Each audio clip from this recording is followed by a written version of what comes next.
Origins Wolverine. He didn't break the fourth wall until the post-credits scene, after he already had other mutant powers spliced into his body.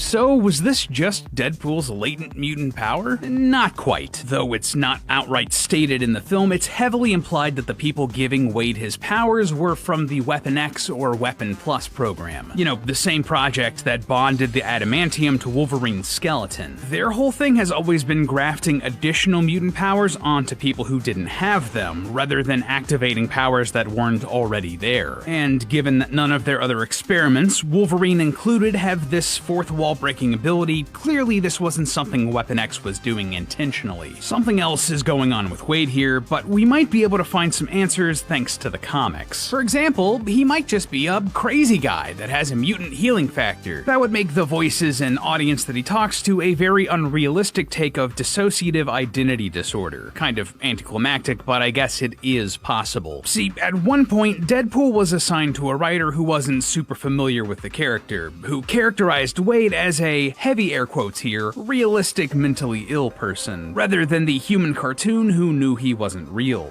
Suffice to say, it was a divisive take on Deadpool, and these out-of-character moments were later retconned to have been the result of Wade accidentally absorbing the consciousness of a character named Madcap during one of his near-death regenerations. If you don't know, and why would you, Madcap was a forgotten 80s-era Captain America enemy who was pretty much just Marvel's rip-off version of the Joker, a costumed killer with the power to drive people insane. Thus Wade's belief that none of this is real and we're all just in a comic book. It's the kind of thing that Marvel would like you to kindly forget. But this could actually explain a lot of what we're seeing out of Deadpool and his fourth wall breaking, just not in the way you'd expect. See, the Joker, you know, the character that Madcap was a ripoff of, is a unique character, and one of the longest running